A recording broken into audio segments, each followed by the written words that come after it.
I can hear my husband and mother-in-law's voices in the distance. They belittled and disparaged the lunchbox shop I had cherished.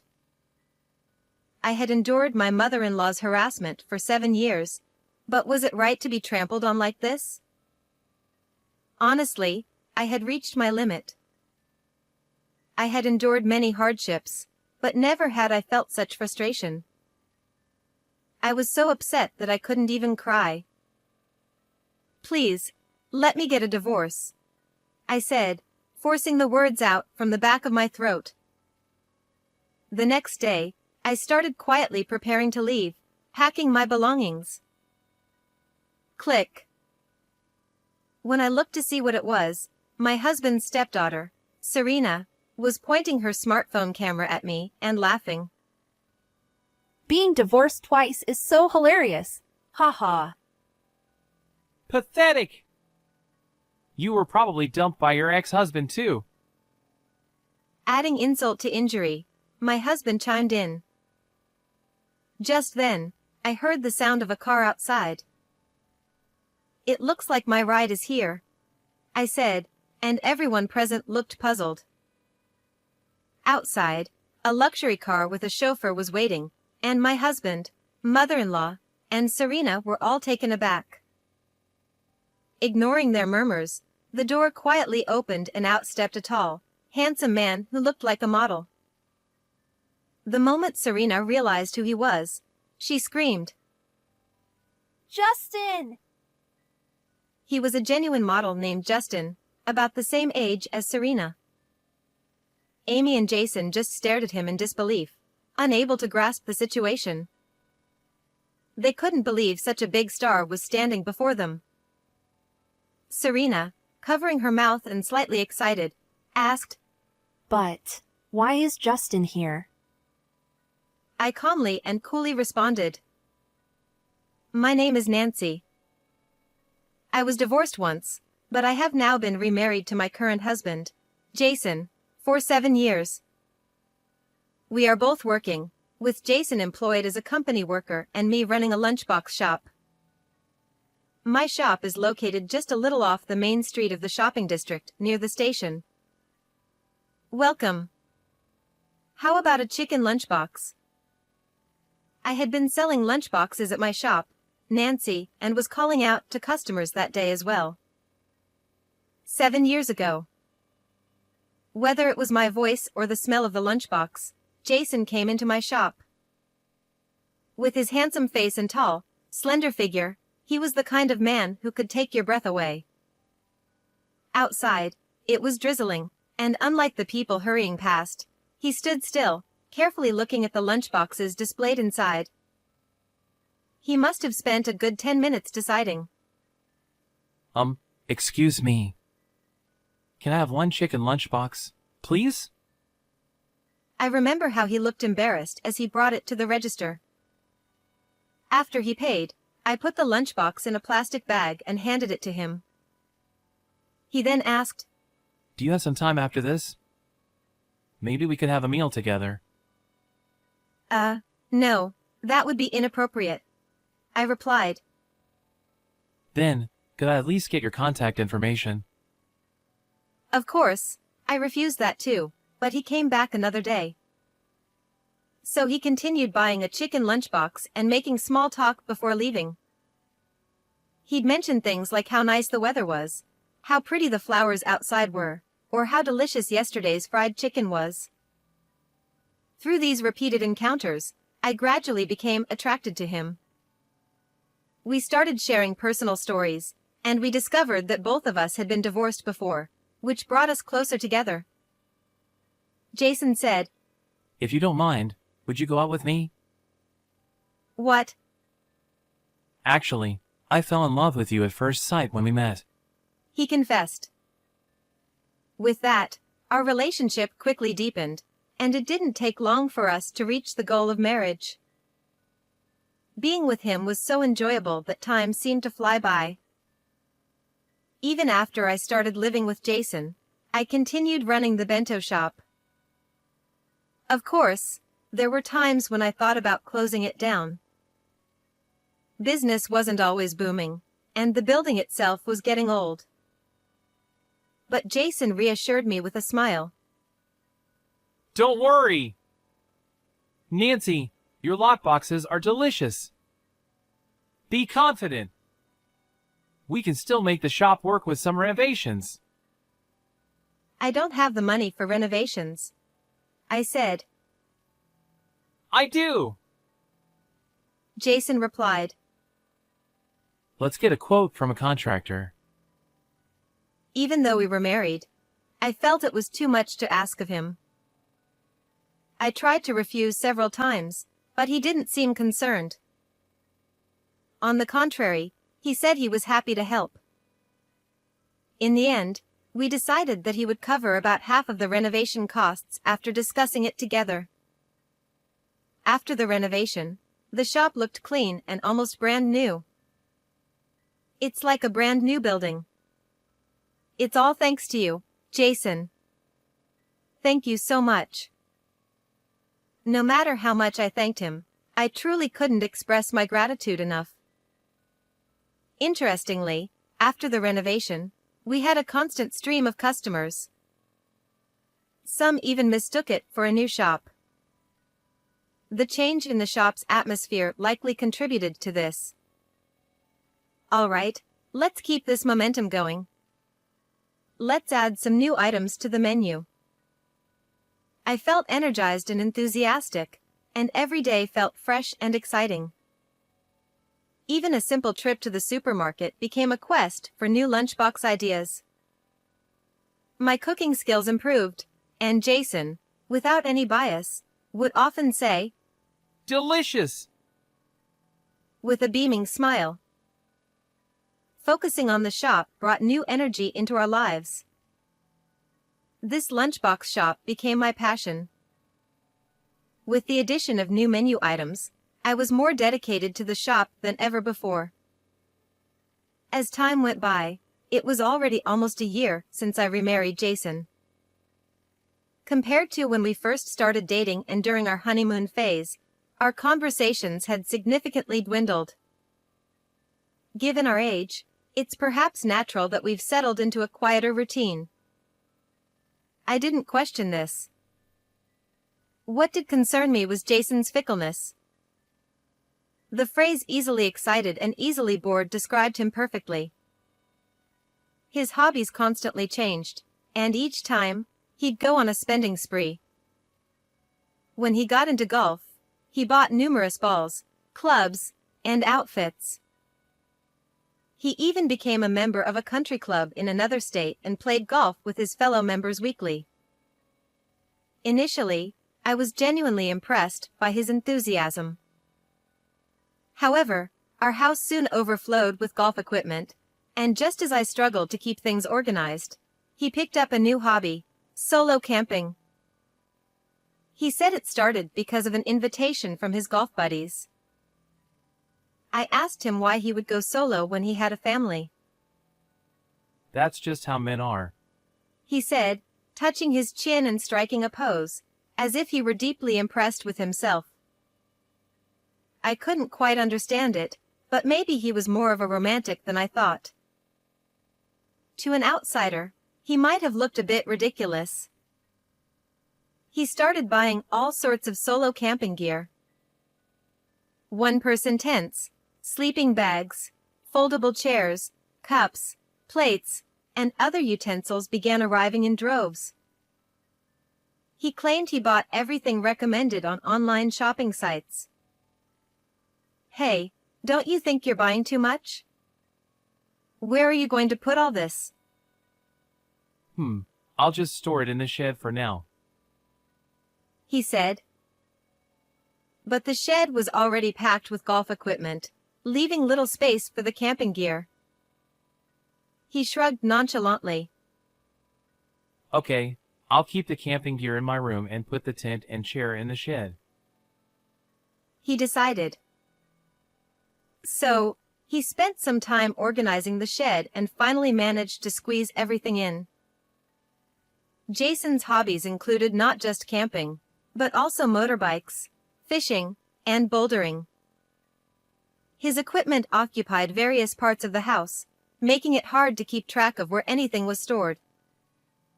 It seemed like he didn't have a concept of throwing things away, and the items just kept piling up.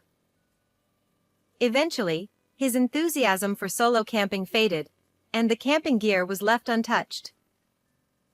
It was always my job to clean up the house, but my mother-in-law, Amy, would just watch and criticize. Nancy? You're touching Jason's things again without permission? Amy had a harsh attitude toward me and complained no matter what I did, even when I was tidying up. If we let things pile up like this, there will be no room to walk. Excuses. Excuses. Oh, how dreadful. She would say, sighing and looking at me with disdain before walking away. When I remarried and moved in with Jason, his mother also came to live with us. I'll be staying with you, she said, showing up with a large Boston bag and a carry-on suitcase. I was shocked. Apparently, Jason had approved the arrangement without telling me. I whispered to him, "You didn't tell me about this." It'll be fine. Mom's a good person, and I'll protect you if anything happens.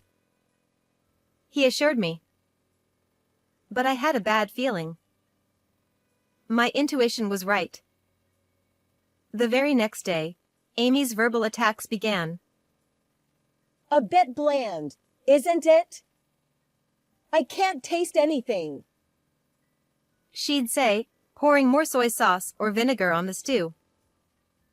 If the cooking here is this bad, the lunchbox must be nothing special. Her words stung, making me feel as though all my efforts were being dismissed. Mom, please stop. Nancy made this for us. Jason would defend me initially. But whenever Amy said something, he would quickly fall silent. It seemed he couldn't stand up to his mother when she spoke sternly. Amy constantly found new things to criticize. Nancy, what's this dirt? Can't you even clean properly? She'd say, pointing to the dust and sand accumulating in the entrance. And the stairs too. There's dust gathering in the corners. How can you not notice? I know. I couldn't help but think that if she complained so much, she should at least help out a little. But she never did any cooking or cleaning herself. She just criticized me. Jason eventually stopped defending me. He probably didn't want to get involved in the hassle. When Amy started her tirades, he'd get up and leave the room, even during meals. See, because of you, Jason left without eating. Actually, it's because of you, I wanted to say but held back. Jason's stepdaughter, Serena, also looked down on me, encouraged by Amy. Hey, I told you I hate fish. Why did you serve it? Are you trying to annoy me?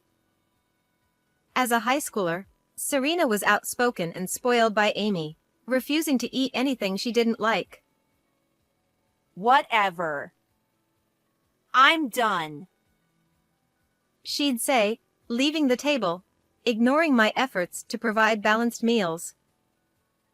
I wondered how long this daily struggle would continue. Despite my worries, I put on a cheerful face at the lunchbox shop, my one sanctuary. Since the lunchbox shop gained popularity, sales have increased, and we have acquired several large clients. This was unimaginable before the renovation. The shop's success is thanks to Jason, I thought.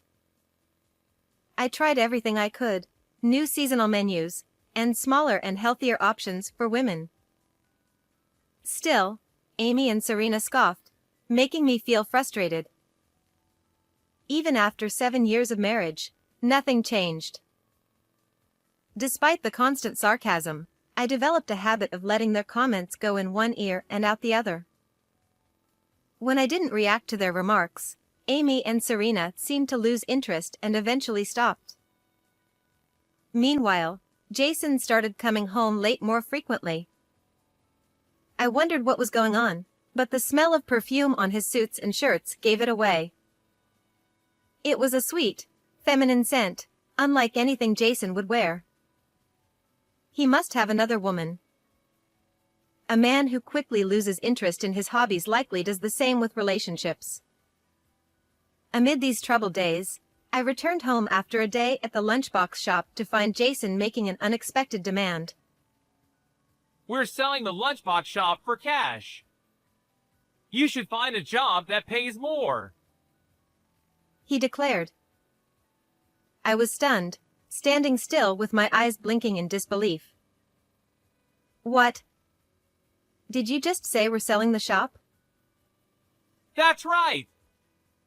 Get rid of that lunchbox shop that only poor people visit, he insisted. I had no idea what had brought this on. Soon, Amy joined in from behind, gleefully saying, That's right. It's embarrassing to run a lunchbox shop for commoners. Her eyes sparkled as if she thought it was a brilliant idea, but I could sense nothing but malice. Why do we need to sell my shop? We're not in financial trouble, I protested. I need the money right away, Jason responded. For what? I asked. Stop arguing and do as Jason says. How dare you talk back to him? Amy shouted. Really? If you sell the shop, can you buy me a bag? Serena chimed in, suddenly perking up. Serena, now a university student preparing for job hunting, seemed to have developed a taste for branded goods recently. I won't sell the shop. No way. I protested, but my words fell on deaf ears. Jason declared, The shop is under my name anyway. Don't pretend you've forgotten. His words shocked me. During the renovations, we changed the ownership to his name, thinking it would be beneficial in the future. I had trusted Jason completely. I never imagined it would backfire like this. Their voices seemed to grow distant as they argued. My precious lunchbox shop was being taken away, ridiculed, and belittled. For 7 years, I endured everything Amy said, but now, to be trampled on like this? I had faced many hardships, but nothing had ever felt so painful. I was so angry I couldn't even cry. I want a divorce, I said, my voice barely a whisper from deep within my throat. The next day, I began quietly packing my things. I filled a suitcase and several boxes with clothes and personal items. I even packed the mug I used. Click. I heard the sound of a camera shutter.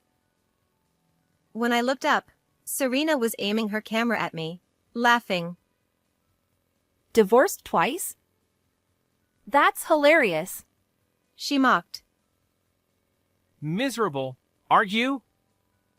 Got dumped by your first husband too, huh? Jason added, twisting the knife. At that moment, he reminded me of his mother. I supposed it was natural, given they were related. Amy was humming happily. As I finished packing and carried my things to the entrance, I heard a car pulling up outside. It looks like my ride is here, I said. Everyone looked puzzled as I opened the door and stepped outside with my luggage. A chauffeur-driven luxury car was parked outside, leaving Jason, Amy, and Serena stunned. Amy asked, What's with this car? Jason added, A luxury car? Why? Serena noticed someone stepping out of the car and exclaimed, Hey! Someone's getting out! Ignoring their murmurs, I watched as the car door opened. Out stepped a tall, handsome young man, looking like a model. The moment Serena recognized him, she screamed. Justin! The young man, Justin, was a bona fide model, not just in America but globally. He was a national heartthrob, starring in hit dramas and movies. His roles ranged from charming high school boys to enigmatic villains, earning him a reputation as a genius actor. Amy and Jason stared at him, failing to comprehend who he was. They couldn't believe such a big star was in front of them. Serena, covering her mouth in excitement, asked, But why is Justin here? Calmly and composed, I replied, He's my son. What? Serena and Jason shouted in unison. Justin gave a polite bow to the bewildered trio. Thank you for taking care of my mom. He said, his tone gentle but his eyes stern. His impeccably handsome face delivered the words coldly, making Jason, Amy, and Serena feel the weight of his gaze.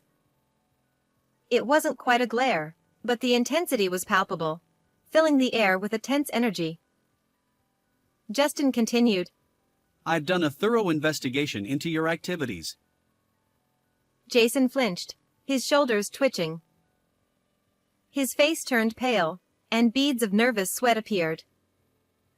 Justin said, Of course, I'm aware of the situation with the shop. We will be seeking appropriate compensation from you. Amy exclaimed, Compensation! What are you talking about? That's absurd. Justin replied, Oh, don't worry. We won't take any money or valuables, but instead of compensation, we will be taking back the shop. He smiled darkly as he said this. Jason and Amy were paralyzed, frozen in place by his icy demeanor. Justin continued, Our lawyer will be in touch. Like a line straight out of a movie, he spoke smoothly and then gestured for me to get into the car. The only one who didn't stay silent was Amy, who shrieked in her high-pitched voice. Wait! You're planning to sell the shop yourself, aren't you? Amy accused. Jason chimed in. Yeah, you're just the same as us. Despite their accusations and insults, Justin remained unfazed. Whether it was an act or his true self, I couldn't tell. He sighed softly and then said to me, Remember when I ordered your lunchbox for the film crew? It was incredibly well received. Really? I asked, surprised. Justin nodded. Yes, it was highly praised. The director even said he wants to order from you again for future shoots. Justin smiled, predicting an influx of orders. Now that I thought about it, I have noticed an increase in large orders, including for film shoots. Given the number of staff and actors, it made sense. So, there's no way I'd sell your shop. Justin declared. Justin. I muttered, feeling my eyes well up with tears. I had never imagined seeing my son stand so tall and be so dependable. This wasn't a movie, it was my reality, and it filled me with immense joy. Serena opened her social media app and navigated to a famous actor's account. There, she saw a post featuring Nancy's lunchbox with a hashtag and thousands of likes. Serena exclaimed, This is crazy! It's totally viral! She then turned to Jason, yelling, Why didn't you tell me Justin was her son? Jason and Amy, still in shock, stood there with their mouths agape, unable to process what was happening. Ignoring their commotion, I got into the car with Justin. As the car drove off, we caught up on our lives and laughed together. It reminded me of 10 years ago, back when Justin was in middle school and I was running the lunchbox shop with my previous husband. The shopping street was bustling with activity, and our regular customers and other shop owners frequently bought our lunchboxes. Even back then, Justin was a popular, handsome middle schooler and well known as the poster boy of our shop. Somehow, word got out, or maybe it was just fate, but a scout from a modeling agency stopped by and asked if Justin would be interested in modeling for magazines. Justin seemed hesitant, but I encouraged him. Don't worry about the shop. Give it a try. Not everyone gets this kind of opportunity, I said. But, Justin hesitated. If you don't like it, you can always come back to the shop, I reassured him. From then on, Justin appeared in various magazines and thrived as a model. However, just as things were looking up, my husband had an accident. On his way back from delivering lunchboxes, he made a detour to buy some extra ingredients and collided with a large truck.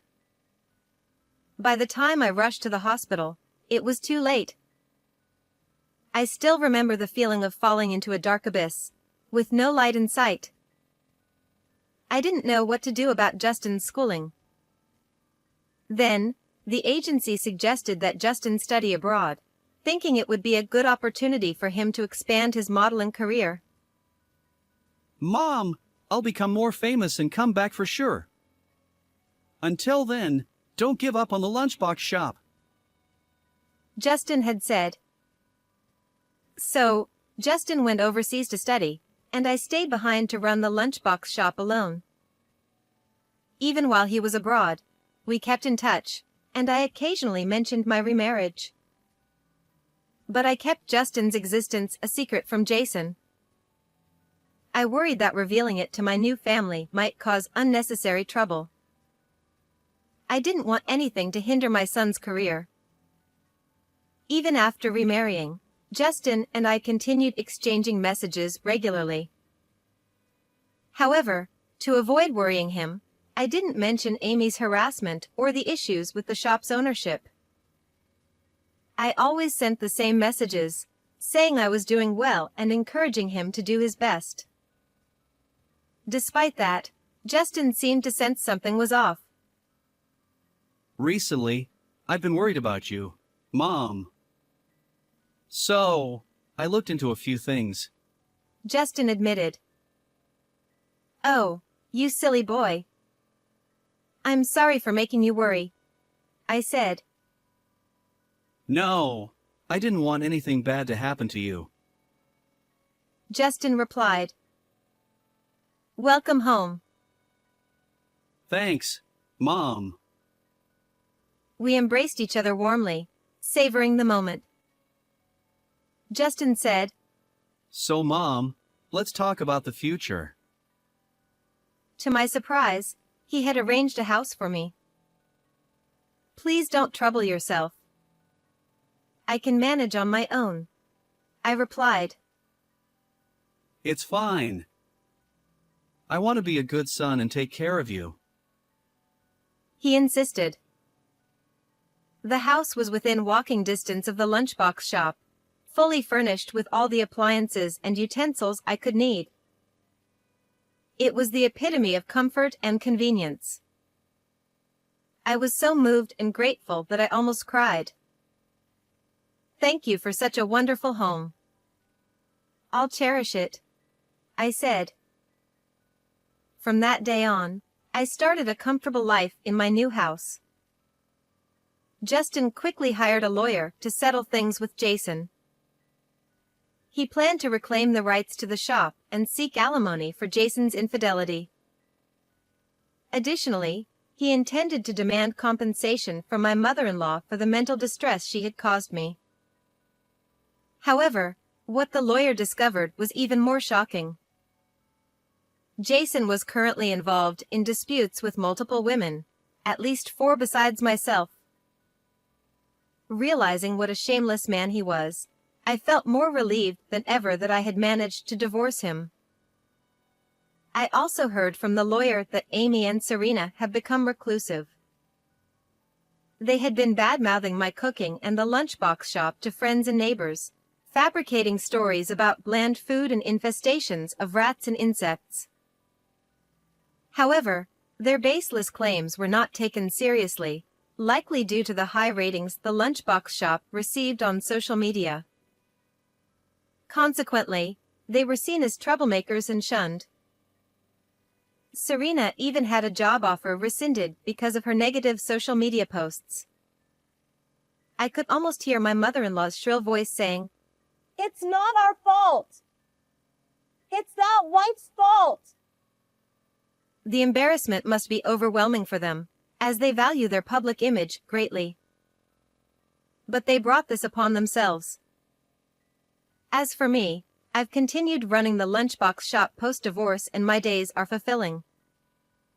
Thanks to Justin, I regained the rights to the shop.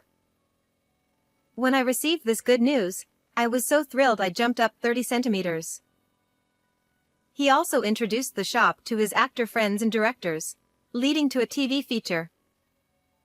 This increased our popularity, attracting customers from far and wide.